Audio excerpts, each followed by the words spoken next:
ఓం నమో భగవతే వాసుదేవాయ.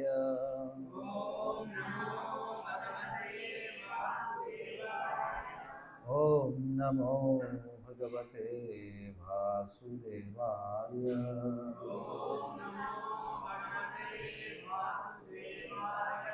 ఓం నమో భగవతే వాసుదేవాయ.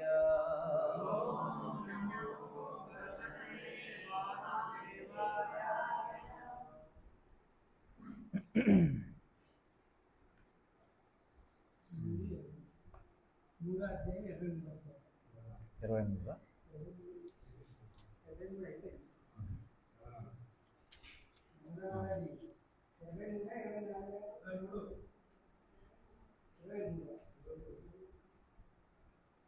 ఓకే, 24 చెప్పాలి కదా. 24 చెప్పాలి. భగవద్గీత అధ్యాయం 3 శ్లోకం సంఖ్య 24. పదపాఠం. ఉత్సీదేయుః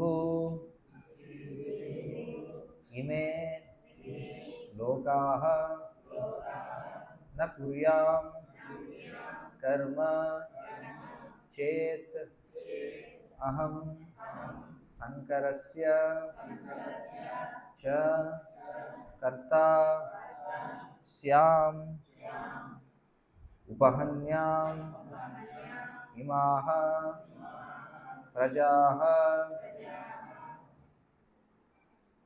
ఉత్సీదేయురిమే లోకాః ఉత్సీదేయురిమే లోకాః న కుర్యాం కర్మ చేదహం న కుర్యాం కర్మ చేదహం శంకరస్య చ కర్తా స్యాం శంకరస్య చ కర్తా స్యాం ఉపహన్యామిమాః ప్రజాః ఉపహన్యామిమాః ప్రజాః ఉత్సీదేయురిమే లోకాః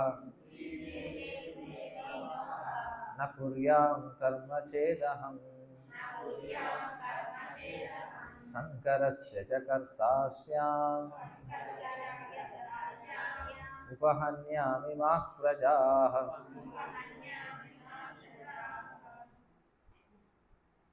చదువుతారు ఎవరన్నా? ముందుగా పురుషులు ఎవరైనా చదువుతారా శ్లోకం? ఉత్సీదేయురిమే లోకాః న కుర్యాం కర్మ చేదహం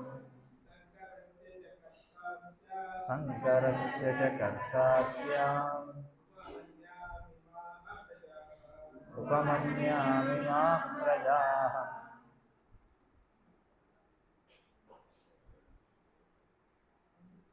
చదవండి. ఉత్సీదేయురిమే లోకాః న కుర్యాం కర్మ చేదహం శంకరస్య చ కర్తా స్యాం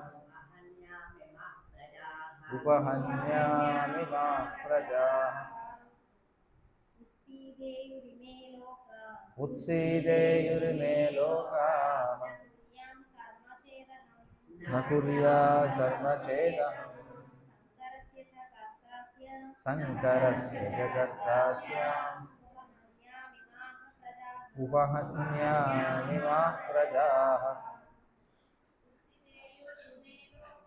ఉత్సీదేయురిమే లోకాః న కుర్యాం కర్మ చేదహం శంకరస్య చ కర్తా స్యాం ఉపహన్యామిమాః ప్రజాః. ఉత్సీదేయురిమే లోకాః న కుర్యాం కర్మ చేదహం శంకరస్య చ కర్తాస్యాం ఉపహన్యామి మా ప్రజాః. ప్రతిపదార్థాలు. ఉత్సీదేయురిమే లోకాః న కుర్యాం కర్మచేదం శంకరస్య చ కర్తాస్యాం ఉపహన్యామి మా ప్రజాః. ప్రతిపదార్థాలు. ఉత్సీదేయు నాశనమవుతాయి. ఇమే ఈ లోకాః లోకాలు. న కుర్యాం నేను చెయ్యకపోతే కర్మ విద్యుక్త కర్మలు చేత్ ఒకవేళ అహం నేను శంకరస్య అనవసరమైన ప్రజా సమూహాన్ని చ మరియు కర్త సృష్టించిన వాడను శ్యాం అవుతాను. ఉపహన్యాం నాశనము చేసిన వాడను. ఇమాహ ఈ ప్రజాః జీవులందరినీ. అనువాదం మరియు భాష్యము కృష్ణ కృపామూర్తి శ్రీ శ్రీమద్ అభయ చరణారవింద భక్తి వేదాంత స్వామి శ్రీల ప్రభుపాద ఇస్లాం సంస్థాపకాచార్య. నేను విధిపూర్వకమైన కర్మలను చేయకపోతే ఈ లోకములన్నీ నాశనమవుతాయి. అనవసరమైన ప్రజా సృష్టికి నేను కారణుడనై తద్వారా జీవులందరి శాంతిని నష్టపరిచిన వాడునవుతాను. భాష్యం.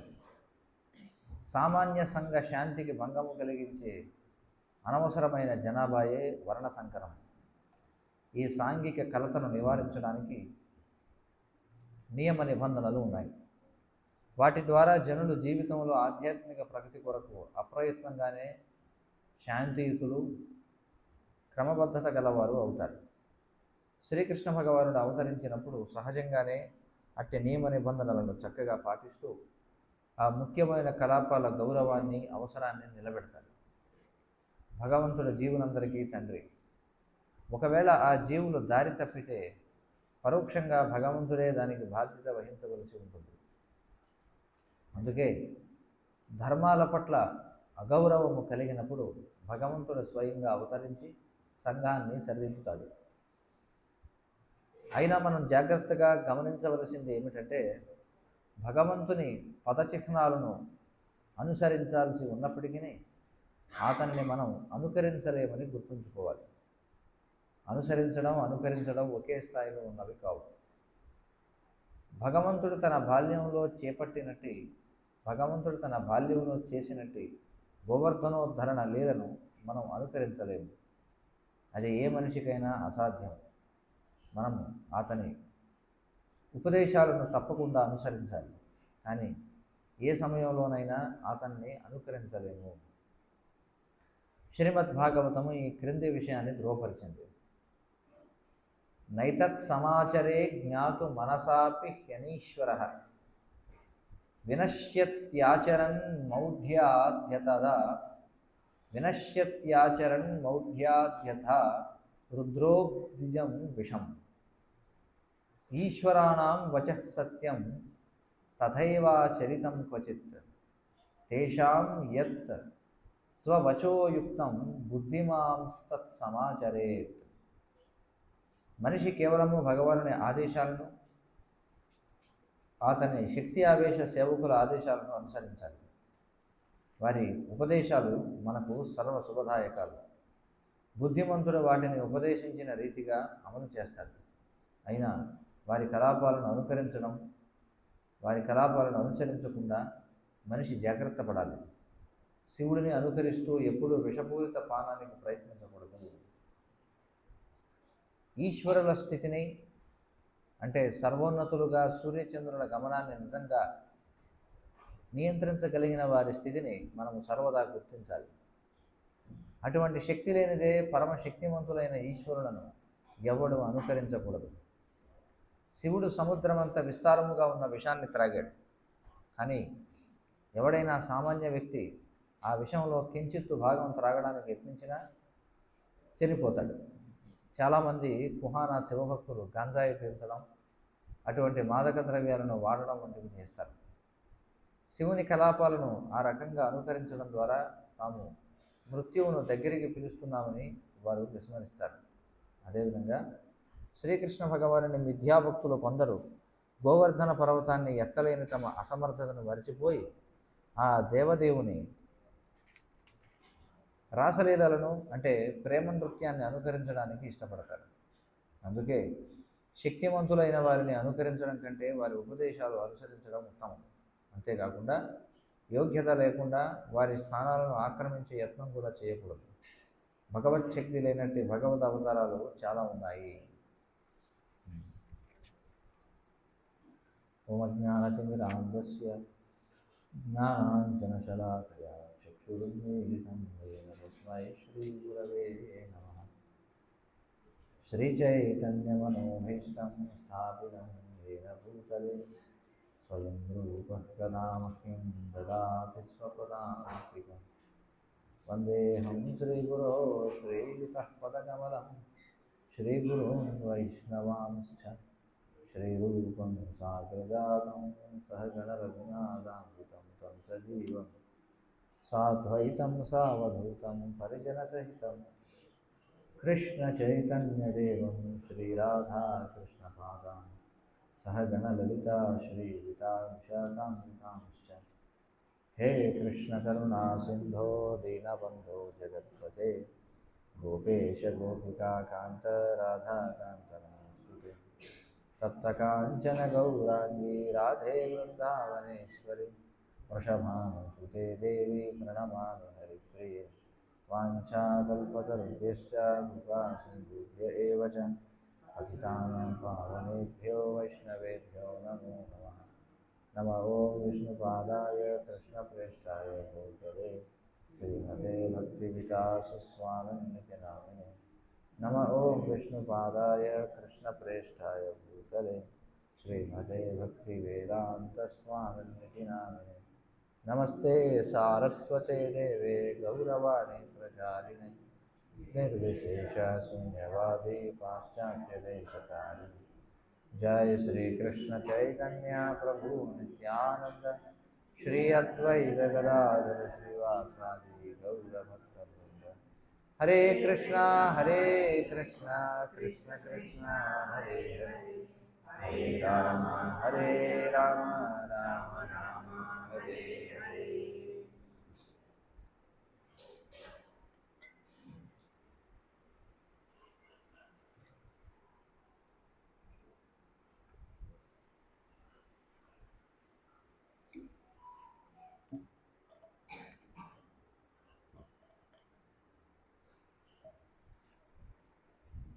హరే కృష్ణ.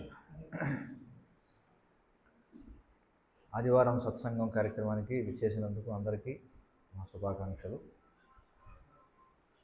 ఈరోజు మనం మూడవ అధ్యాయం పేరు కర్మయోగం.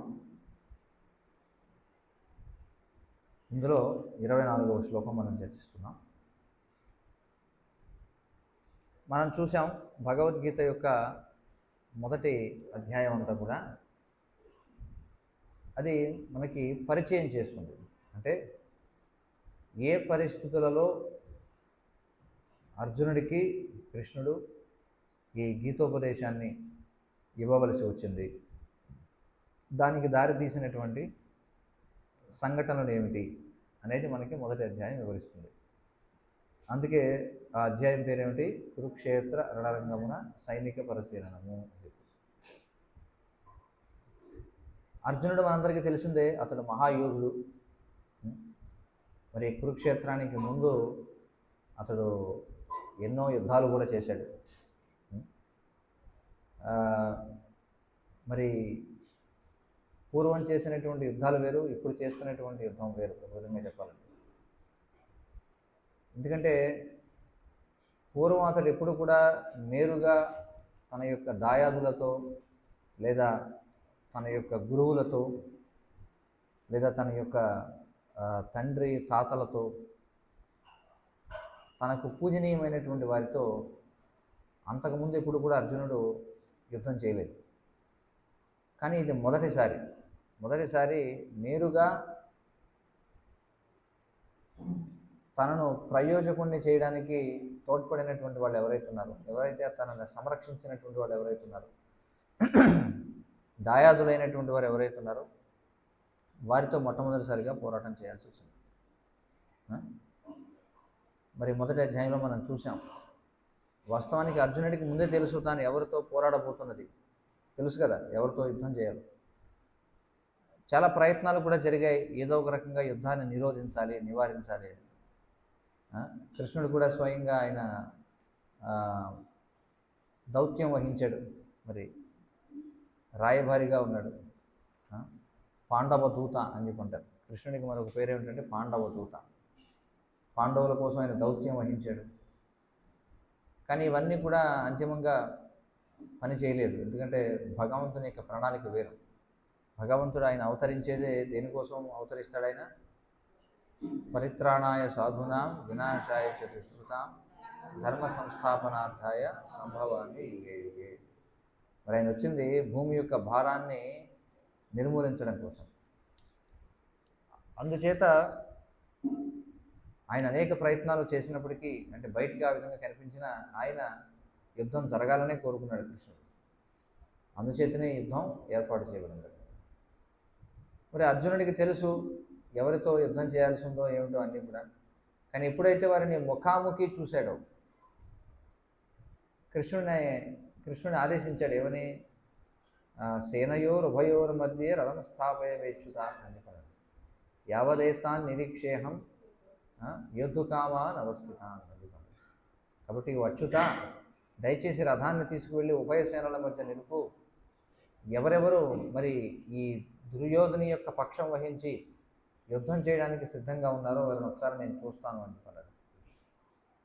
కానీ వారిని ఎప్పుడైతే చూశాడో మరి భగవంతుని యొక్క ఏర్పాటు వలన, భగవంతుని యొక్క ఇచ్చ కారణంగా అతడు వెంటనే మాయామోహితుడయ్యాడు. మాయామోహితుడవడం అంటే తన కర్తవ్యం విషయంలో అతడు భ్రమితుడయ్యాడు. తన కర్తవ్యం అంటే ఏమిటి? చేయవలసినటువంటి పని విషయంలో అతడు అయోమయానికి గురయ్యాడు. మనం కూడా మన జీవితంలో మనం రోజువారీ అనేక నిర్ణయాలు తీసుకోవాల్సి ఉంటుందన్నమాట. ఎందుకంటే ఈ డెసిషన్ మేకింగ్ అంటే నిర్ణయాలు తీసుకోవడం అనేది అంత సులభం కాదు. అనేక రకాల సంక్లిష్టమైనటువంటి పరిస్థితులు మనకి ఏర్పడుతూ ఉంటాయి. కొన్ని సక్రమంగా ఉంటాయి, కానీ అనేక సమయాల్లో మనకి ధర్మ సంకటం ఏర్పడుతుందన్నమాట. అంటే స్పష్టంగా ఏం చేయాలో మనకు తెలియదు. అలాంటి పరిస్థితులు ఎన్నో ఎదురవుతుంటాయి. కాబట్టి అర్జునుడు కూడా అదే విధమైనటువంటి ధర్మ సంకటానికి గురయ్యాడు. అలాంటి పరిస్థితులలో మరి తన స్నేహితుడైనటువంటి కృష్ణుడితో అతను చర్చించాడు. కానీ ఒక స్నేహితుల మధ్య జరిగేటువంటి చర్చలు కొలికి రాగలేకపోవచ్చు. అంటే ఒక స్నేహితుడు మరొక స్నేహితుడికి నువ్వు ఖచ్చితంగా ఇలాగే చేయాలి అని చెప్పలేకపోవచ్చు. అందుచేత తాను ఎందుకని యుద్ధం చేయాలని అనుకోవడం లేదో ఒక 5 రకాల కారణాలు కూడా చెప్పాడు. ఏమిటా కారణాలు చెప్పగలరు ఎవరైనా? ఎందుకు యుద్ధం చేయకూడదు అనుకున్నాడు?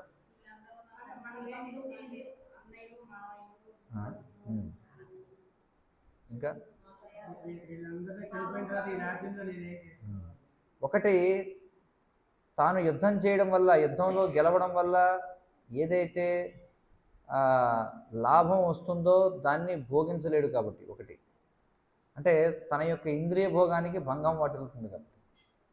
సాధారణంగా ఎవరైనా యుద్ధం చేసిన తర్వాత ఎవరితో అయితే విజయాన్ని పంచుకోవాలో వాళ్ళందరినీ కూడా చంపాలి యుద్ధంలో. కాబట్టి అర్జునుడు ఏమనుకుంటున్నాడు? ఇంత గొప్పగా నేను యుద్ధంలో గెలిచిన తర్వాత నాతో ఈ విజయాన్ని పంచుకునే వాళ్ళు ఎవరుంటారో అందరూ మరణించేటట్టయితే అర్థమవుతుంది కదా. ఎందుకంటే ప్రతిపక్షం వారిని చంపి తాను రాజ్యాన్ని అనుభవించాలి. అందుచేత అర్జునుడు తాను ఊహించినంత ఇంద్రియ భోగం రాదని బాధపడుతున్నాడు అనమాట. రెండవది, పాపం వస్తుందనేటువంటి భయం. ఈ విధంగా తనకంటే పెద్దవారైనటువంటి వారు, పూజనీయమైనటువంటి వారు, వారిని సంహరిస్తే పాపం వస్తుందనేటువంటి ఒక భయం. మూడవది ఏమిటంటే ఈ వర్ణ సంకరం జరుగుతుందనేటువంటి ఒక భయం. ఇంక తర్వాత ఎటూ తేల్చుకోలేనటువంటి పరిస్థితి చూడండి. అంటే ఏం చేయాలి ఏం చేయకూడదు అనేటువంటి పరిస్థితిలో ఉన్నాడు.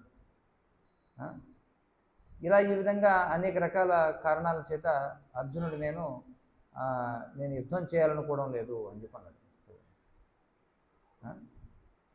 అందుచేత ఇప్పుడు కృష్ణుడు ఏం చేయాల్సి వచ్చిందంటే, ఎందుకంటే ఇది కృష్ణుని యొక్క ఏర్పాటు, కృష్ణుని యొక్క కోరిక ఏమిటి, అర్జునుడు యుద్ధం చేయాలనేటువంటి. మరి కృష్ణుడు ఎప్పుడు సంతృప్తి చెందుతాడంటే అర్జునుడు యుద్ధం చేస్తేనే. అందుచేత అర్జునుడితో మళ్ళీ ఆ గాంధీవాన్ని ఎత్తి పట్టించడం కోసం మరి కృష్ణుడు అతడు ఈ యొక్క గీతోపదేశాన్ని ఇవ్వడం జరిగింది. గాంధీవం స్రంసతే హస్త త్వచ్చైవ పరిదక్ష్యతే, మొదటి అధ్యాయంలో మనం చూస్తే గాంధీవం చేతిలోంచి జారిపోతుంటుంది, చర్మం అంతా కూడా మండిపోతుంటుంది, ఒళ్ళంతా కూడా చెమటలు పట్టేస్తూ ఉంటాయి. అలాంటి సమయంలో అతను ఏం చేస్తాడు, చివరికి చతికిలు పడిపోతాడు, రథంలో కూర్చుండిపోతాడు. అప్పుడు కృష్ణుడు మరి అర్జునుని అయితే చతికిలు పడిపోయిన తర్వాత మళ్ళీ కృష్ణుడు చెప్తాడు, నాయనా నువ్వు ఎందుకని ఈ విధంగా బాధపడుతున్నావు, క్లైబ్యమాస్మగమః పార్థ నైతత్వయుపపద్యతే క్షుద్రం హృదయ దౌర్బల్యం త్యక్తోత్తిష్ట భరంతప అని చెప్పుకుంటాడు. క్లైబ్యం మాస్మగమః పార్థ అంటే ఈ విషమ పరిస్థితిలో నీకు ఈ నపుంసకత్వం ఎక్కడి నుంచి వచ్చింది, నైతత్వయుపపద్యతే క్షుద్రం హృదయ దౌర్బల్యం అంటే ఈ యొక్క హృదయ దౌర్బల్యం నీకు ఎక్కడి నుంచి వచ్చిందయ్యా, మరి దీన్ని విడిచిపెట్టి లెగు అని చెప్పి అంటాడు. మరొక శ్లోకంలో ఏం చెప్తాడు ఆయన, అనార్యచుష్టం అస్వర్గ్యం అకీర్తికరం అర్జున అని చెప్పి అంటాడు. రెండవ అధ్యాయం ప్రారంభంలో మనం చూస్తే మరి నీకు ఇది తగినటువంటిది కాదు, ఈ విధమైనటువంటి హృదయ దౌర్బల్యం ఏదైతే ఉందో మనం రెండవ అధ్యాయం ఆరంభంలో మనం చూస్తే చూడండి ఆ శ్లోకం ఏం చెప్పారు కదా,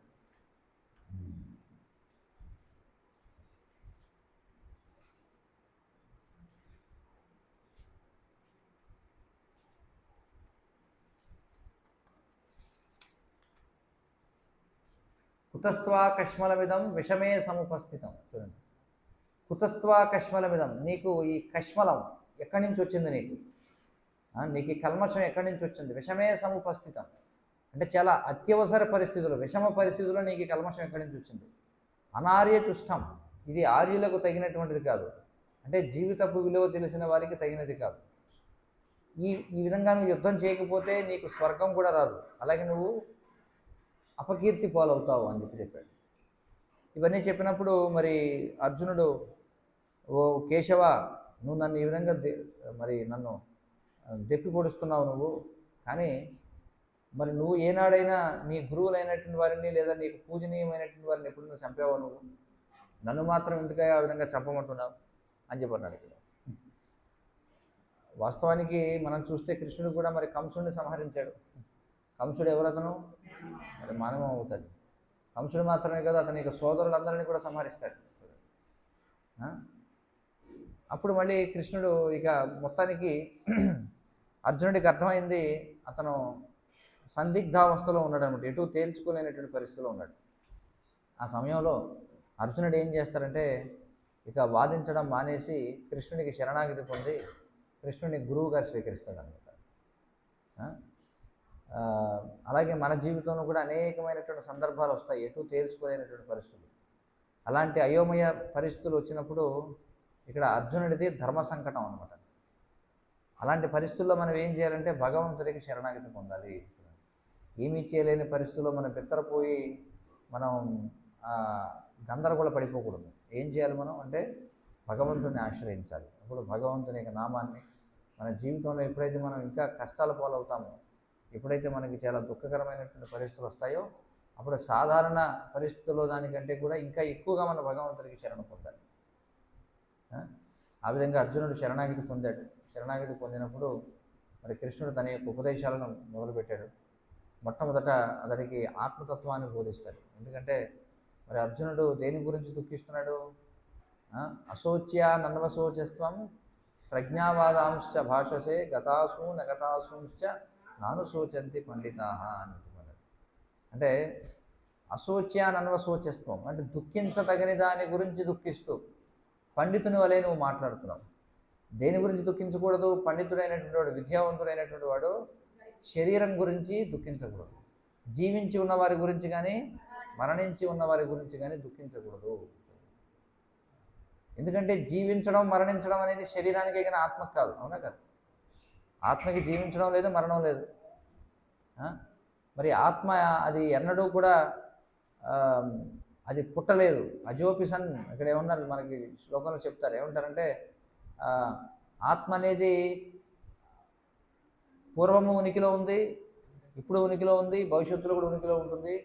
ఆత్మ చంపబడదు, ఆత్మ చంపదు, అది ఎల్లప్పుడూ కూడా నిత్యముగా ఉంటుంది అని చెప్పాడు. కాబట్టి దాని గురించి మనం దుఃఖించకూడదు.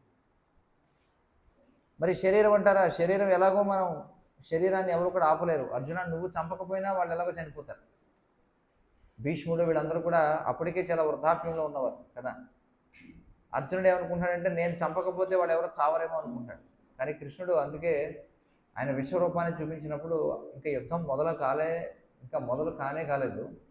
కానీ ఆ విశ్వరూపం యొక్క మండుతున్నటువంటి నోళ్లలోకి ఈ కురువృద్ధులందరూ కూడా ప్రవేశించడం చూస్తాడన్నమాట. ఇంకా యుద్ధం మొదలు కాల. కానీ ఎప్పుడైతే కృష్ణుడు తన యొక్క కాలస్వరూపాన్ని ప్రదర్శిస్తాడో మొత్తం వీళ్ళందరూ కూడా దుర్యోధనుడు, కర్ణుడు, భీష్ముడు, ద్రోణాచార్యుడు వీళ్ళందరూ కూడా ఆయన మండుతున్న నోళ్ళలోకి వెళ్ళడం చూస్తాడు. కాబట్టి కృష్ణుడు ఏం చెప్తున్నాడంటే, నాయన నీ కర్తవ్యాన్ని నువ్వు నిర్వర్తించకపోతే, నువ్వు చేయకపోతే అది జరగదని అనుకోకు. నువ్వు చేయకపోయినా అది అవుతుంది. కానీ నువ్వు చేసావనుకో ఆ కీర్తి నీకు లభిస్తుంది. నువ్వు చేయలేదనుకో నీకు అపకీర్తి లభిస్తుంది. కానీ నువ్వు చేయనంత మాత్రాన వాళ్ళు మరణించకుండా ఉండదు. అది ఇక్కడ కృష్ణుడు చెప్తాడు. అందుచేత నువ్వు పండితుల్లా మాట్లాడుతున్నావు నువ్వు అని చెప్పి నువ్వు దుఃఖించకూడదు, శరీరం గురించి దుఃఖించకూడదు. అందుకని ఆయన ఏం చేస్తారంటే ఆత్మతత్వాన్ని బోధిస్తాడనమాట. 2వ అధ్యాయం 11వ శ్లోకం నుండి దాదాపుగా 30వ శ్లోకం వరకు ఆయన ఆత్మతత్వాన్ని బోధిస్తాడు. ఆత్మతత్వాన్ని బోధించిన తర్వాత ఆయన విద్యుక్త ధర్మాన్ని దృష్టిలో పెట్టుకొని చెప్తాడు. అంటే నువ్వు క్షత్రియుడివి కాబట్టి నువ్వు ఎందుకు యుద్ధం చేయాలి? మొదట నీవు శరీరం కాదు కాబట్టి నువ్వు యుద్ధం చేయాలి అని చెప్తాడు. రెండవది, సరే నువ్వు క్షత్రియుడివి కాబట్టి నువ్వు యుద్ధం చేయాలి. తర్వాత బుద్ధియోగం దృష్ట్యా చెప్తాడు. బుద్ధియోగం అంటే ఏమిటి? భక్తి యోగం దృష్ట్యా మళ్ళీ వివరిస్తాడు. భక్తి యోగం దృష్ట్యా వివరిస్తూ ఆయన మరి ఏ విధంగా మరి ఇంద్రియ నిగ్రహణ గురించి ఎలా కలిగి ఉండాలి, ఏమిటి అంటే భక్తియుత సేవ అంటే ఏమిటి, మరి స్థితప్రజ్ఞుడు అంటే ఎవరు, సమాధి స్థితి అంటే ఏమిటి, వీటన్నిటి గురించి కూడా కృష్ణుడు వివరిస్తాడన్నమాట. మరి 2వ అధ్యాయం చివరిలో ఆయన చెప్తాడు. ఏమంటాడు? ఏషాం బ్రాహ్మీ స్థితి పార్థ ఏమంటాడు? స్థిత్వాస్యామంతకాలేపి బ్రహ్మ నిర్మాణం మృచ్చతి అని చెప్పంటాడు. ఎవరైతే జీవిత చరమాంకం వరకు కూడా ఈ విధమైనటువంటి భగవత్ చైతన్యాన్ని కలిగి ఉంటారో వాళ్ళు ఖచ్చితంగా బ్రహ్మ నిర్మాణం మృచ్చతి అంటే వాళ్ళు భగవద్ధామాన్ని ప్రవేశిస్తారు అని చెప్పంటాడు. మరి ఎప్పుడైతే కృష్ణుడు ఈ యొక్క సమాధి స్థితి గురించి చెప్పడం జరిగిందో అర్జునుడు ఏమనుకుంటాడంటే, మరి ఆధ్యాత్మికత అంటే నిష్క్రియత్వము అని అనుకుంటాడు. అంటే ఆధ్యాత్మికత అంటే ఏమీ చేయకుండా ఉండడం ఏమో అనుకుంటాడు. ఎందుకంటే సమాజంలో ఎక్కువ శాతం మందికి ఉన్న దురభిప్రాయం అదే. చాలామంది భక్తి అనగానే ఏమనుకుంటారంటే, ఓహో వీళ్ళు భక్తులు అయితే వీళ్ళు ఏమీ చేయరన్నమాట, వీళ్ళకేమో బాధ్యతలు వీళ్ళు స్వీకరించారన్నమాట, వీరు దేన్ని కూడా పట్టించుకోరన్నమాట, వీరు ఏదో కేవలం కృష్ణారామ అని అనుకుంటూ ఉంటారన్నమాట అని అనుకుంటారన్నమాట చాలామంది. అర్జునుడు కూడా అదే అనుకున్నాడు. అర్జునుడు ఏమనుకున్నాడంటే, భక్తి అంటే ఆధ్యాత్మిక స్థితి అంటే అతను ఏమీ చేయకుండా ఏదో ఎక్కడో ఒక ఏకాంత స్థలానికి వెళ్ళి మరి గుహలో ఎక్కడో కూర్చొని ధ్యానం చేసుకోవడం అని అనుకున్నాడు.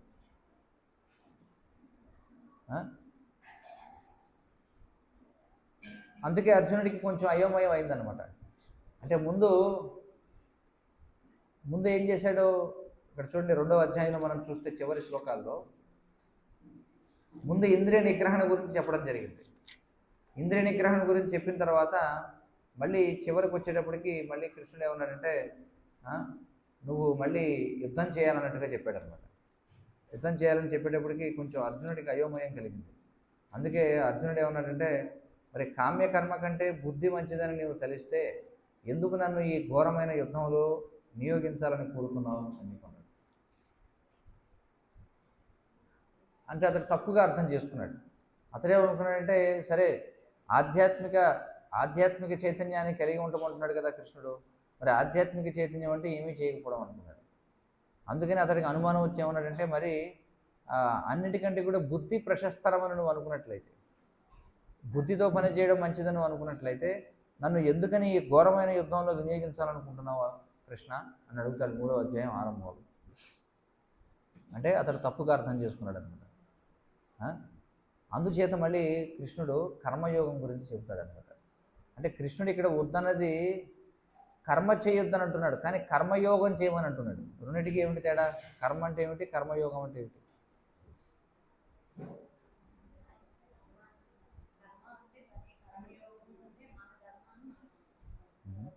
ఇంకా కర్మకి కర్మయోగానికి ఏమిటి తేడా?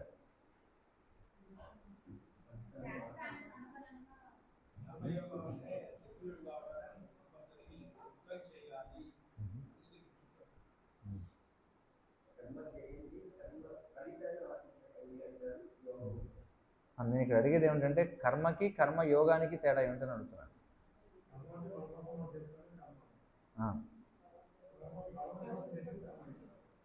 అది ఇప్పుడు కర్మ అంటే ఇక్కడ అర్థం ఏమిటంటే మన యొక్క స్వార్థం కోసం మనం చేసేదాన్ని కర్మ అంటారు. అంటే ఏది చేయడం వల్ల పాపపుణ్య ఫలితాలు వస్తాయో దాన్ని కర్మ అంటారు. ఆ కర్మ ఫలితాలు మళ్ళీ మనల్ని బంధిస్తాయి. కానీ కర్మయోగము అని అంటే ఏమిటంటే మనం చేసేటువంటి పనిని భగవంతుని సంతృప్తి కోసం చేయడం, దానిని కర్మయోగము అని చెప్పుకుంటారు. కాబట్టి ఇక్కడ కృష్ణుడు అర్జునుడికి ఏం చెప్పాడంటే, నువ్వు కర్మ చేయొద్దు అని అన్నాడు. కర్మ చేయొద్దు అంటే ఏ విధమైన కర్మ? భౌతికమైనటువంటి కర్మ చేయొద్దు, అది ఇక్కడ చెప్పింది. కానీ కృష్ణుడు ఏమనుకున్నాడు, కర్మ చేయొద్దు అని అంటే కర్మయోగం కూడా చేయొద్దు అన్నాడేమో అనుకున్నాడు. అది అక్కడ అర్జునుడికి కలిగినటువంటి సందిగ్ధావస్థ. అంటే ఇక్కడ కృష్ణుడు ఏమని చెప్పాడంటే, మొదటి 2వ అధ్యాయంలో చూడు, నువ్వు ఫలితాన్ని ఆశించి పని చేయొద్దు, కృపణాహ ఫలహేతవ అని చెప్పి అంటాడు. కృపణాహ ఫలహేతవ అంటే ఏమిటి? లోభులైనటువంటి వాళ్ళు ఫలితం కోసం పనిచేస్తారు అని చెప్పి అంటాడు. కాబట్టి అర్జున నువ్వు కర్మ చేయొద్దు అని చెప్తే అర్జునుడు ఏమనుకున్నాడంటే, కర్మ చేయొద్దు అంటే అసలు ఏమీ చేయకూడదు అని అంటున్నాడేమో అనుకున్నాడు. కానీ కృష్ణుడు ఏం చెప్తున్నాడు, నువ్వు కర్మ చేయొద్దని నీకు చెప్పాను, కానీ కర్మయోగం చేయమని నేను చెప్తున్నాను నీకు. కర్మయోగం చేయొద్దని చెప్పట్లా నీకు. అందుకే 3వ అధ్యాయంలో కర్మయోగం అని చెప్పి దాని పేరు. అంటే భగవంతుని యొక్క సంతృప్తి కోసం ఎలా పని చేయాలి అనేదే కర్మయోగము అంటే. దాన్నే కర్మయోగాన్ని యజ్ఞము అని కూడా అంటారు. యజ్ఞము అంటే అర్థం ఏమిటి? భగవంతుని సంతృప్తి కోసం చేసేదాన్ని యజ్ఞము అని అంటారు. కాబట్టి ఇక్కడ కృష్ణుడు ఏం చెప్తున్నాడు 3వ అధ్యాయంలో అంటే యజ్ఞం చేయమని చెప్పుకుంటున్నాడు. చాలా స్పష్టంగా చెప్పాడు. ఏమన్నాడు? యజ్ఞార్థాత్ కర్మణోన్యత్ర లోకోయం కర్మబంధన తదర్థం కర్మ కౌంతేయ ముక్త సంగ సమాచరే అని చెప్పాడు. కాబట్టి యజ్ఞార్థాత్ కర్మణోన్యత్ర అంటే యజ్ఞము కోసం నువ్వు కాకుండా వేరేగా పని చేసావనుకో, లోకోయం కర్మబంధన, అది నిన్ను కర్మబంధనాల్లో చిక్కుకునేలా చేస్తుంది. అందుకే నువ్వేమనాలి? తదర్థం కర్మ కౌంతేయ. అర్జున నువ్వు ఏ విధంగా పని చేయాలంటే నీవు ముక్తి సాధించేలా పనిచేయాలి నువ్వు అనుకో. అందుకే అర్జునుడు ఎప్పుడైతే యుద్ధం చేయకూడదని అనుకున్నాడో అది అది అది కర్మ అవుతుంది. చూడండి, ఇక్కడ చాలా సంక్లిష్టంగా చాలా చక్కగా అర్థం చేసుకోవాలి. అర్జునుడు ఏమనుకున్నాడంటే యుద్ధం చేస్తే పాపం వస్తుంది అనుకున్నాడు. ఎందుకని యుద్ధం చేస్తే పాపం వస్తుంది అనుకున్నాడు? యుద్ధం చేస్తే తనకు పూజనీయమైనటువంటి వారిని చంపాలి కాబట్టి యుద్ధం చేస్తే పాపం వస్తుంది అనుకున్నాడు. కానీ కృష్ణుడు ఏమన్నాడంటే యుద్ధం చేయకపోతే పాపం వస్తుంది నీకు అని చెప్పాను. అదేమిటండి? యుద్ధం చేయకపోతే నాకు ఎందుకు పాపం వస్తుంది? ఎందుకంటే నువ్వు క్షత్రియుడివి కాబట్టి క్షత్రియుని యొక్క విద్యుక్త ధర్మం ఏమిటి? యుద్ధం చేయడం. కాబట్టి ఆ యుద్ధం ఎవరితో చేయాల్సి వచ్చినా సరే నీ యొక్క కర్తవ్యంగా నువ్వు యుద్ధం చేయాల్సిందే. కానీ అర్జునుడు ఏమనుకున్నాడు, నాకు యుద్ధం చేస్తే పాపం వస్తుంది అనుకున్నాడు. కానీ కృష్ణుడు ఏమన్నాడంటే, నువ్వు తప్పుడు పని చేయడం వల్ల పాపం వస్తుంది, కానీ చేయాల్సిన పనిని చేయకుండా కూడా పాపం వస్తుంది. నీకు అర్థమవుతుంది కదా, తప్పుడు పని చేసామని కూడా పాపం ఎలాగో వస్తుంది, కానీ చేయాల్సిన పని చేయకుండా మానేసినా కూడా పాపం వస్తుంది. కానీ అర్జునుడు ఏమనుకుంటున్నాడంటే, అకర్మ అంటే ఏమిటి, ఏ పని చేయకుండా ఉంటే నేను పాపపుణ్య చక్రంలో ఇరుక్కోకుండా ఉంటాను, నేను మోక్షం సాధించగలను అని అనుకున్నాడు. కానీ ఏ పని చేయకుండా ఉండడం అక్కడ అర్థం ఏమిటంటే, మన స్వార్థం కోసం ఏ పని చేయకుండా ఉండాలి. మన స్వార్థం కోసం ఏ పని చేయకుండా ఉండాలి, కానీ ఏ పని చేయకుండా జీవి ఉండగలడా? అదే కదా 3వ అధ్యాయంలో చెప్తాడు. ఏమిటి ఆ శ్లోకం చెప్పగలరు ఎవరైనా? నహి కశ్చిత్ క్షణమపి జాతు తిష్టత్య కర్మకృత్ కార్యతే హ్యవశ కర్మ ప్రకృతిర్చైర్గుణై అని చెప్పన్నాడు. ఏమన్నాడంటే, ఒక్క క్షణం కూడా ఏ జీవి ఏమీ చేయకుండా ఉండలేదు. ప్రతి ఒక్కడు తాను పొందినటువంటి గుణాన్ని అనుసరించి ఖచ్చితంగా పని చేయవలసిందే అని చెప్పాడు. అందుచేత మరి పని చేయకుండా ఎవరు ఉండగలరు చెప్పండి? సరే, పని చేస్తే పాపపుణ్యాలు వస్తాయి, బాగానే ఉంది, కానీ దానికి భయపడి పని చేయకుండా ఉండగలమా మనం? ఉండలేము. అందుకే మనం ఏం చేయాలి? ఎలాంటి పని చేయాలి? భగవంతుడి కోసం పని చేయాలి. అదే కృష్ణ చైతన్యం అంటే. అంతేగాని ఇక్కడ పని చేయొద్దని చెప్పట్లా, మన స్వార్థం కోసం పని చేయొద్దని చెప్పుకుంటున్నారు. భగవంతుని యొక్క సంతృప్తి కోసం పని చేయమని అంటున్నారు. అదే ఈ 3వ అధ్యాయం అంతా కూడా చెప్పేది కర్మయోగంలో. అందుచేత అర్జునుడు ఏమనుకున్నాడంటే, నేను యుద్ధం చేస్తే నాకు పాపం వస్తుంది అనుకున్నాడు. కాదు, అర్జునుడు యుద్ధం చేయకపోతే పాపం వస్తుంది అని కృష్ణుడు చెప్పాడు. ఇక్కడ అర్జునుడు ఎక్కడ కొంచెం సందిగ్ధావస్థకు గురయ్యాడంటే, కృష్ణుడు ఏమన్నాడంటే, నువ్వు పాపకర్మ చేయకూడదు అని చెప్పన్నాడు. పాపకర్మ చేస్తే నువ్వు కర్మబంధనాల్లో చిక్కుకుంటావు. అలాగని కర్మ చేయకుండా ఉన్నా సరే నువ్వు పాపంలో చిక్కుకుంటావు, ఎందుకంటే చేయవలసినటువంటి పని చేయడం లేదు కాబట్టి. అందుకే నువ్వేం చేయాలి, నువ్వు పని చేయాలి అని చెప్పాను. అందుకనే ఇక్కడ అర్జునుడు మళ్ళీ అడిగాడు అనమాట, మరి నువ్వు బుద్ధియే ప్రశస్తరమని చెప్పావు కదా, మరి ఇప్పుడు మళ్ళీ నన్ను ఘోరమైన యుద్ధంలో నిమగ్నం కావని చెప్తున్నావు, ఏమిటి ఇలా ఎందుకు చెప్తున్నావు అంటే, ఇక్కడ కృష్ణుడు అందుకే 3వ అధ్యాయం కర్మయోగంలో చాలా చక్కగా వాటన్నిటి గురించి కూడా చెప్పాడు అనమాట. అందుచేత ప్రతి ఒక్కరూ కూడా ఏమిటంటే పని చేయాలి, కానీ ఎవరి కోసం పని చేయాలి అంటే భగవంతుని యొక్క సంతృప్తి కోసం పనిచేయాలి. అదే ఈ కర్మయోగం యొక్క సారం. ఇంకా ఆయన ఏమంటున్నాడంటే, చూడండి ఇక్కడ ఒక విషయం మనం అర్థం చేసుకోవాల్సింది ఏమిటంటే, ప్రతి ఒక్కరు కూడా యజ్ఞాన్ని ఆచరించాలి. మనకి పూర్వ శ్లోకాలు చెప్తాడు కదా, ఏవం ప్రవర్తితం చక్రం నాను వర్తయతి హయ అఘాయురింద్రియారామో మోఘం పార్థ సజీవతి అనుకుంటాడు. ఏవం ప్రవర్తితం చక్రం, ఈ చక్రం ఏదైతే ఉందో కృష్ణుడు అర్జునుడికి చెప్తున్నాడు. ఏమనంటున్నాడు, ఆది యందు భగవంతుడు ఏం చేశాడట, మనుషులను దేవతలను యజ్ఞములతో పాటుగా సృష్టించి ఏమని చెప్పాడు, మీరు దేవతల యొక్క సంతృప్తి కోసం యజ్ఞములు ఆచరించినట్లయితే మీకు కావలసినటువంటి జీవనావసరాలన్నీ కూడా లభిస్తాయి. అదే సమయంలో మీరు ఈ జన్మ మృత్యు జరా చక్రం నుండి బయటపడతారు, ముక్తి కూడా లభిస్తుంది అని చెప్పాడు. అర్థమవుతుంది కదా. కాబట్టి ఎవరు చేయాలి యజ్ఞము? యజ్ఞం ఎవరు చేయాలి? ఇక్కడ చూడండి, మళ్ళీ రెండు తరగతులు ఉన్నాయి, జాగ్రత్తగా అర్థం చేసుకోవాలి. ఒకవేళ ఎవరైనా సరే అంటే ప్రత్యేకించి యజ్ఞం ఎవరు చేయాలి? ప్రత్యేకించి యజ్ఞం ఎవరు చేయాలంటే ఎవరైతే తమ ఇంద్రియ భోగం కోసం బతుకుతున్నారో వాళ్ళు ప్రత్యేకించి యజ్ఞం చేయాలి. ఎందుకంటే వాళ్ళు ఇంద్రియ భోగం కోసం బతుకుతున్నారు కాబట్టి వాళ్ళు ఆ పాపం నుంచి బయటపడాలంటే మళ్ళీ ఏం చేయాలి? భగవంతుడి ప్రీత్యర్థం ఏవో కొన్ని యజ్ఞాలు చేయాలి. కానీ ఇక్కడ కృష్ణుడు ఏమంటాడంటే, ఇది ఒక తరగతి అయితే దీనికంటే ఉన్నతమైన వాళ్ళు మరొకరు ఉన్నారు. ఎవరు వాళ్ళు? ఎవరైతే పూర్తిగా ఆత్మస్థితిలో ఉండేటువంటి వారు ఎవరైతే ఉన్నారో, ఆత్మయందే ఆనందాన్ని పొందేవారు ఎవరైతే ఉన్నారో వారికి చేయవలసినటువంటి యజ్ఞం అంటూ ఇది లేదని చెప్పన్నాడు. చూడండి, ఇది జాగ్రత్తగా అర్థం చేసుకోవాలి. ఏమిటి ఇక్కడ విశేషం చెప్పండి? ఒక పక్కనేమో యజ్ఞం చేయమంటున్నాడు, ఇక్కడ మరొక పక్కన ఏమంటున్నాడంటే ఎవరైతే ఆత్మయందే ఆనందాన్ని పొందేవారు ఎవరైతే ఉన్నారో వారికి చేయవలసినటువంటి కర్మ అంటూ ఏది కూడా లేదు. వారు చేయాల్సినటువంటి కర్మ అంటూ ఏది కూడా లేనప్పటికీ వాళ్ళు యజ్ఞం చేస్తారు. ఎందుకోసం అంటే ఇతరులకు ఒక ఆదర్శంగా ఉండడం కోసం. ఎందుకంటే వాళ్ళు చేయకపోతే అదే కూడా కృష్ణుడు చెప్తాడు, యద్యదాచరతి శ్రేష్ఠ తత్తదేవేతరో జన సయత్ ప్రమాణం కురితే లోకస్తదను వర్తతే. మరి శ్రేష్టమైనటువంటి వాళ్ళు దేనినైతే ఉదాహరణగా నెలకొల్పుతారో జనసామాన్యం దానిని అనుసరిస్తారు. అందుకే మరి వీళ్ళు ఏం చేయాలి, జనసామాన్యాన్ని పెడత్రోవ పట్టించకుండా మరి ఎవరైతే ఉన్నతమైనటువంటి వాళ్ళు వారికి అవసరం లేకపోయినా సరే వాళ్ళు పని చేయాలి అని చెప్పాడు. మరి ఇది మనం జాగ్రత్తగా అర్థం చేసుకోవాలి.